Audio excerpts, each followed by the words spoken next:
Judges chapter 7. Early in the morning, Jerubbaal, that is Gideon, and all his men camped at the spring of Harod. The camp of Midian was north of them, in the valley near the hill of Morah. The Lord said to Gideon, "You have too many men for me to deliver Midian into their hands, in order that Israel may not boast against me that her own strength has saved her. Announce now to the people, anyone who trembles with fear may turn back and leave Mount Gilead." So 22,000 men left, while 10,000 remained. But the Lord said to Gideon, "There are still too many men. Take them down to the water, and I will shift them for you there. If I say, 'This one shall go with you,' he shall go. But if I say, 'This one shall not go with you,' she shall not go." So Gideon took the men down to the water. There the Lord told him, "Separate those who lap the water with their tongues like a dog from those who kneel down to drink." 300 men lapped with their hands to their mouths. All the rest got down on their knees to drink. The Lord said to Gideon, "With the 300 men, then let I will save you and give the Midianites into your hands. Let all the other men go, each to his own place." So Gideon sent the rest of the Israelites to their tents, but kept the 300, who took over the provisions and trumpets of the others. Now the camp of Midian lay below him in the valley. During the night the Lord said to Gideon, "Get up, go down against the camp, because I am going to give it into your hands. If you are afraid to attack, go down to the camp with your servant Purah, and listen to what they are saying. Afterward you can be encouraged to attack the camp." So he and Purah, his servant, went down to the outposts of the camp. The Midianites, the Amalekites, and all the other eastern peoples had settled in the valley, thick as locusts. Their camels could no more be counted than the sand on the seashore.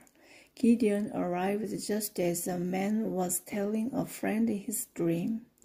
"I had a dream," he was saying. "A round loaf of barley bread came tumbling into the Midianite camp.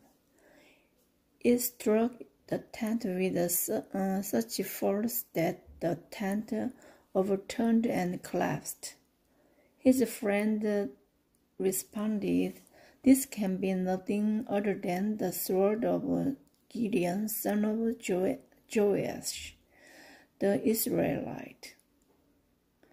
God has given the Midianites and the whole camp into his hands." When Gideon heard the dream and its interpretation, he worshipped God.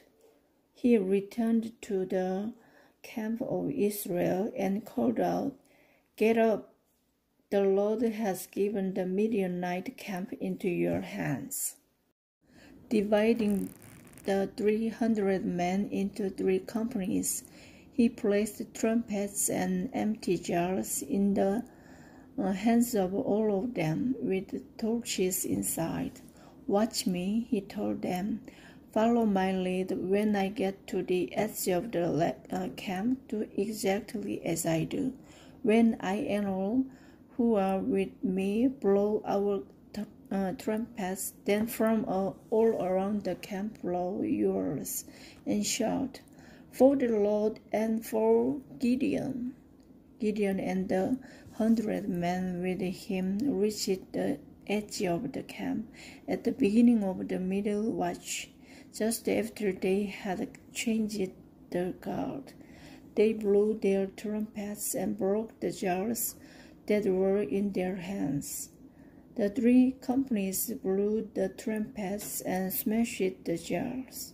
Grasping the torches in their left hands and holding in their right hands the trumpets they were to blow, they shouted, "A sword of the Lord and for Gideon."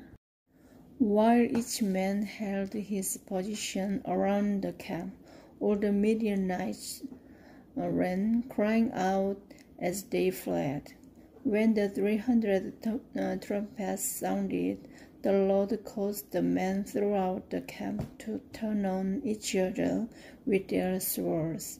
The army fled to Bethshitta toward Jerah as far as the border of Abel Meholah near Tabbath.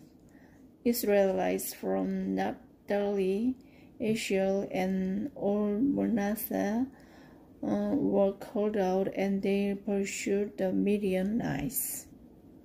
Gideon sent messengers throughout the hill country of Ephraim, saying, "Come down against the Midianites and seize the waters of the Jordan ahead of them as far as Beth-Peor."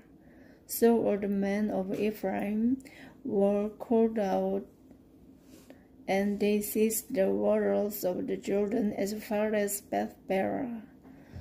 They also captured 2 of the Midianite leaders, Oreb and Zeeb. They killed Oreb at the rock of Oreb and Zeeb at the winepress of Zeeb. They pursued the Midianites and brought the heads of Oreb and Zeeb to Gideon, who was by the Jordan. While each man held his position around the camp, all the Midianites ran, crying out as they fled.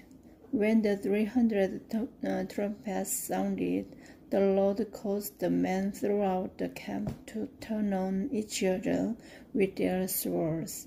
The army fled to Bethshitta toward Jerah as far as the border of Abel Meholah near Tabbath. Israelites from Naphtali, Asher, and all Manasseh were called out, and they pursued the Midianites. Gideon sent messengers throughout the hill country of Ephraim, saying, "Come down against the Midianites and seize the waters of the Jordan ahead of them as far as Beth-Peor." So all the men of Ephraim were called out, and they seized the waters of the Jordan as far as Beth-Peor. They also captured 2 of the Midianite leaders, Oreb and Zeeb. They killed Oreb at the rock of Oreb and Zeeb at the winepress of Zeeb. They pursued the Midianites and brought the heads of Oreb and Zeeb to Gideon, who was by the Jordan.